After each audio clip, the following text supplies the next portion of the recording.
بہت سارے ایسے ایکٹرز بھی ہیں جو ان مشکلات میں، ان برے حالات میں لوگوں کا ساتھ دینے کے لیے، ان کے لیے ویڈیوز بنانے کے بجائے خود انجوائے کرتے ہوئے بارش میں ایسی ویڈیوز لگا رہے ہیں جہاں کراچی بھی ڈوبا ہوا ہے. کراچی کے بہت سارے علاقے زیر آب ہیں، وہاں کے لوگ مشکلات کا شکار ہیں. السلام علیکم خواتین حضرات، میں ہوں آپ کا میزبان سمیر. تو آج کے نئے پروگرام میں ہم آپ کو خوش آمدید کہتے ہیں. دوستو، جیسا کہ آپ سبھی جانتے ہیں کہ پورے پاکستان میں شدید بارشوں کی وجہ سے پاکستان کی تاریخ کا بدترین سیلاب آ چکا ہے. پہلے KPK میں جو بربادی ہوئی، تباہی ہوئی، وہ سب آپ کے سامنے، اور اب پورا پنجاب اس سیلاب کی زد میں ہے.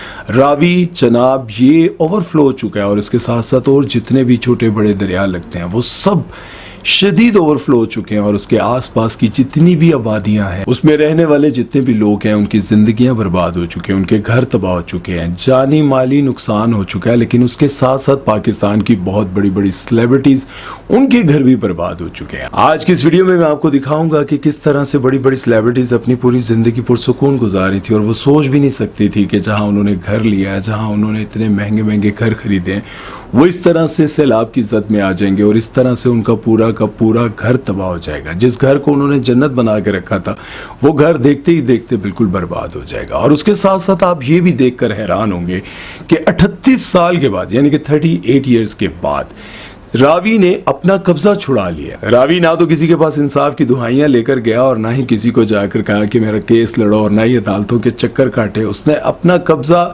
اپنی مرضی اور اپنے ٹائم کے مطابق چھڑا لیا. جو لوگ وہاں پر قابض ہو کر بیٹھے تھے اور وہ سمجھتے تھے کہ اب کچھ نہیں ہونے والا، اس نے ثابت کیا کہ جب اللہ چاہتا ہے تو بہت کچھ تباہ و برباد کر دیتا ہے. اور جن قبضہ مافیا نے، بڑے بڑے طاقتور لوگوں نے یہ سوچا تھا کہ راوی اب ختم ہو چکا ہے، اس کی زمین پر قبضہ کر لیتے ہیں، تو راوی نے یہ بتایا کہ بھائی میری زمین پر اور میری جگہ پر کبھی بھی قبضہ کوئی نہیں کر سکتا، جب میں چاہوں گا اپنا قبضہ چھڑا لوں گا.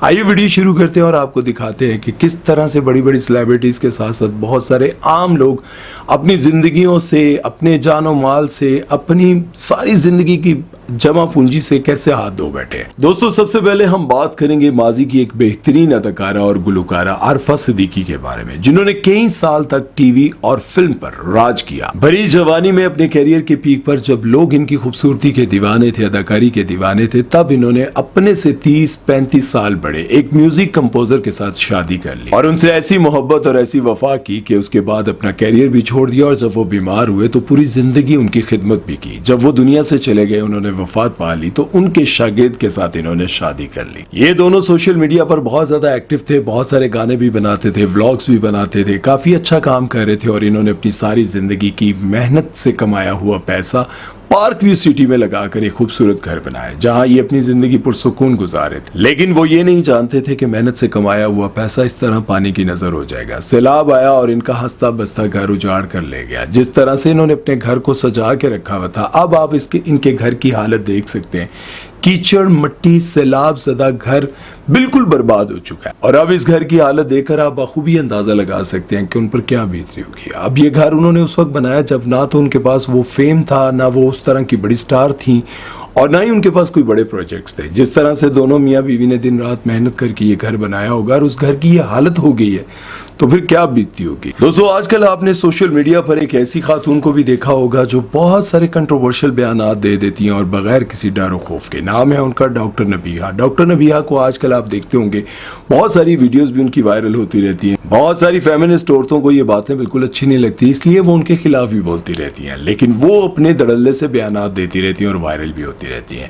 ان کا گھر بھی اسی سوسائٹی میں ہے جہاں پر لوگوں نے سپنے سجائے تھے، اور لوگوں نے سوچا تھا کہ یار یہاں پر بہت ساری سیلیبریٹیز رہ رہی ہیں، بہت سارے ایکٹرز رہتے ہیں، بہت سارے بڑے بڑے سٹارز رہتے ہیں، تو میں بھی یہیں پر آ کر بس جاتی ہوں، میرا بھی گھر یہیں ہوگا تو کتنا اچھا لگے گا. لیکن ان کو کیا پتا تھا کہ میرا گھر بھی اسی سیلاب کی زد میں آ جائے گا، اور میرا گھر بھی یہاں پر ڈوب جائے گا، کیونکہ انہوں نے بھی سوچا تھا کہ شاید راوی کبھی واپس نہیں آئے گا. خیر، ڈاکٹر نبیہہ ایک بیوہ خاتون ہے، اور انہوں نے ساری زندگی محنت کر کے اپنے اور اپنے بیٹے کے لیے گھر بنایا تھا، اور سارا سامان، پورا گھر اسی سیلاب کی زد میں آ کر بالکل برباد ہو چکا ہے. اب وہ چیختی ہیں، چلاتی ہیں، شور مچاتی ہیں، لیکن ان کی آواز کو دبانے کی کوشش کی جا رہی ہوتی ہے. بہت ساری جگہوں پر ان کی ویڈیوز کو ہٹوانے کی کوشش کی جا رہی ہوتی ہے، لیکن وہ آواز اٹھا رہی ہیں کہ یہ کیا ہے، کیوں ہے. دوستو، عارفہ صدیقی، ڈاکٹر نبیہہ اور ان کے ساتھ ساتھ رجب بٹ کا گھر بھی وہیں پر ہے، جو کہ پاکستان کے بہت بڑے یوٹیوبر ہیں، اور آج کل وہ پاکستان سے فرار ہیں، اور وہ یہ بات جانتے ہیں کہ جیسے ہی میں پاکستان آؤں گا میں پکڑا جاؤں گا, ایئرپورٹ سے ہی گرفتار ہو جاؤں گا. وہ اور ان کے والدین کبھی کربلا میں ہوتے ہیں, کبھی دبئی میں ہوتے ہیں. وہ اپنے گھر میں رہنا چاہتے ہیں لیکن ان پر کیسز اتنے زیادہ ہیں, ان کے بیٹے پر ان کی زندگی اتنی مشکلات کا شکار ہے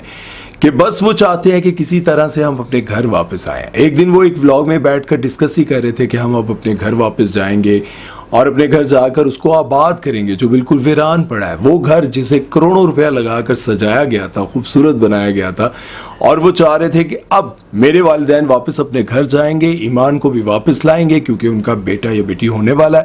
تو وہ چاہتے تھے کہ اس گھر کو دوبارہ سے آباد کیا جائے. ابھی ان کو گھر واپس آئے 2-3 دن ہی ہوئے تھے کہ اعلان ہونے شروع ہو جاتے ہیں. بھائی ابھی تو وہ اسے سوچ رہے تھے کہ اس گھر کو دوبارہ سے آباد کریں گے, لیکن اعلان کیے جا رہے تھے کہ فوراً سے پہلے یہاں سے گھر خالی کریں. وہ اعلانات اس لیے نہیں کیے جا رہے تھے کہ رجب بٹ کی وجہ سے ہم آپ کو یہاں نہیں رہنے دیں گے, اس پر بہت کیسز ہیں, بلکہ اعلانات اس لیے کیے جا رہے تھے کہ یہاں پر سیلاب آنے والا ہے, پانی آنے والا ہے, گھر خالی کر دیں. ابھی تو انہوں نے صرف سوچا تھا, رجب بٹ نے ولاگ لگایا اور دکھایا کہ کس طرح سے جہاں میں رہتا تھا وہ پوری کی پوری سوسائٹی ڈوب گئی ہے, پورے کا پورا اس کے ساتھ جڑا ہوا دیہات گاؤں سب ڈوب گیا ہے. اور کیوں ڈوبا ہے یہ تو سوشل میڈیا بھرا پڑا, آپ سبھی جانتے ہیں کہ کیوں ڈوبا ہے. لیکن رجب بٹ کہتے ہیں کہ میں اطمینان میں تھا, چلو مجھے رہنا نصیب نہیں ہوا لیکن میری فیملی تو اس گھر میں رہے گی, میری فیملی تو یہاں پر پرسکون طریقے سے رہے گی. لیکن کیا پتا تھا کہ یہ سب کچھ ہوگا. وہ کہتے ہیں کہ ولاگ بنانے کا آج کل بالکل دل نہیں کر رہا, لیکن کیا کروں, پاپی پیٹ, مطلب پیٹ تو مانگتا ہے نا, ضروریات تو پوری کرنی ہے, زندگی تو گزارنی ہے. تو سیلاب زدگان کے حوالے سے میں نے آپ کو بتایا تھا کہ بہت سارے ایسے ایکٹرز بھی ہیں جو ان مشکلات میں, ان برے حالات میں لوگوں کا ساتھ دینے کے لیے, ان کے لیے ویڈیوز بنانے کے بجائے خود انجوائے کرتے ہوئے بارش میں ایسی ویڈیوز لگا رہے ہیں جہاں کراچی بھی ڈوبا ہوا ہے. کراچی کے بہت سارے علاقے زیر آب ہیں, وہاں کے لوگ مشکلات کا شکار ہیں. وہیں ہیرا مانی اسی بارش میں انجوائے کر رہی ہیں اور ایسی ساڑی پہن کر رہی ہیں کہ لوگوں کو غصہ آ گیا. ہیرا مانی اکثر جو ہے تنقید کی زد میں آتی ہیں, کبھی وہ ولگر کپڑے پہنتی ہیں, کبھی وہ ڈانس کرنے لگ جاتی ہیں, کبھی وہ کیا کرنے لگ جاتی ہیں. لیکن اس وقت جب کراچی کے لوگ پریشانیوں کا شکار تھے, مشکلات کا شکار تھے, ان کے لیے ویڈیوز بنانے کے بجائے انہوں نے اس طرح کی ساڑی پہن کر ویڈیوز بنانا شروع کر دی کہ لوگوں کو برا لگنے لگ گیا. لوگوں کا کہنا تھا کہ یار یہ وہ لوگ ہیں جن کو ہم سٹار بناتے ہیں پسند کر کے. اور اسی کے ساتھ ساتھ دانش تیمور بھی تنقید کی زد میں ہے. دانش تیمور پر بھی تنقید اس لیے کی جا رہی ہے کہ وہ بھی بڑے مزے سے ویسٹ شرٹس پہن کے, یار ویڈیوز تو بنا رہے تھے تو ان کا کام ہے اپنے انسٹاگرام کو جو ہے ایکٹیو رکھنا, وہاں پر وہ کانٹینٹ نہیں لگائیں گے, لوگ دیکھیں گے نہیں تو پھر لوگ ان کو پسند کیسے کریں گے. لوگوں کا اعتراض ٹھیک ہے اپنی جگہ ہے کہ مشکلات میں ان لوگوں کو کوئی ایسا ویڈیو بنا کر اپنے لوگوں کا ساتھ دینا چاہیے تھا, کراچی والوں کا ساتھ دینا چاہیے تھا, نہ کہ اس طرح کے لباس, اس طرح کے کپڑے پہن کر ویڈیوز بنانی چاہیے تھی. خیر, لیکن بات یہ ہے کہ یار اگر ان کے گھر پر نہیں تھا سیلاب اور وہ مشکلات کا شکار نہیں تھے تو وہ دوسرے کی مشکل کو کیسے سمجھ سکتے ہیں, دوسرے کی پریشانی کو کیسے سمجھ سکتے ہیں. جس طرح سے آپ لوگوں نے دیکھا کہ لوگوں کے پورے گاؤں ڈوب گئے, لوگوں کے پوری جو وہ بھینسیں تھی, فصلیں تھی, جمع پونجی تھی, سب رڑ گئی, سب برباد ہو گئی. کسی کو کیا پرواہ ہے. لوگ تو ابھی تک سیاسی لڑائی لڑ رہے ہیں, کس نے کیا کیا تھا, کس نے کیا کہا تھا, کس نے کیوں کہا تھا. بات یہاں پر یہ ہے کہ آج بھی ڈیمز بنانے کے لیے کوئی نہیں سوچے گا. یہ سوچے گا کہ ابھی سیلاب آ گیا, مانگنا کہاں سے ہے, پیسہ کہاں سے جمع کرنا ہے, اور جن کے لیے جمع کرنا ان کو ملنا بھی نہیں ہے. یہ ایسا نہیں ہے کہ یہ پہلی بار ایسا ہوگا کہ نون لیگ کی حکومت میں ہو رہا ہے. یہ جب سے پاکستان بنا ایسا ہی ہوتا جا رہا ہے. جن لوگوں کو ہم نے قرض دیے تھے کسی دور میں, وہ ملک آج دنیا کو قرضہ دیتے ہیں. وہ لوگ وہاں پر لوگ جاتے ہیں, میں تو گیا نہیں لیکن لوگ بتاتے ہیں کہ یار یورپ جائیں تو وہاں پر حیران ہو جاتے ہیں کہ ہم تو 200 سال پیچھے ہیں. اگر پاکستان کی حالت دیکھیں تو ہمیں لگتا ہے کہ ہم 200 سال پیچھے ہیں. ہم کب ترقی کریں گے؟ ہم کیا ساری زندگی اسی انتظار میں رہیں گے کہ سیلاب کب آئے گا, جنگ کب لگے گی, ہم لوگوں سے پیسہ کب مانگیں گے, ہم کب لوگوں کے آگے جا کر بھیک مانگیں گے ہمارے لیے مدد کریں. ہم کیوں نہیں ڈیم بناتے؟ ہم لڑائی کے لیے, اپنے نام کے لیے کچھ بھی کر سکتے تو ڈیمز کے لیے کیوں نہیں کر سکتے؟ خدا کا واسطہ ہے یار. ہم تو, میں یہ سمجھتا ہوں کہ میری عمر کے جتنے بھی لوگ ہیں, 30, 35, 40, 50, 60, یہ اس ایج کے جتنے بھی لوگ ہیں, ہم نے اور کتنا جینا ہے, ہم نے تو چلے جانا ہے. لیکن آنے والی نسلیں کیا ساری زندگی اسی طرح سے بربادی میں گزاریں گی؟ یار کچھ تو سوچیں اس ملک کے لیے. کوئی تو ایسا ہو جو اس ملک کے لیے سوچے. کون ہے وہ جو اس ملک کے لیے سوچتا ہے؟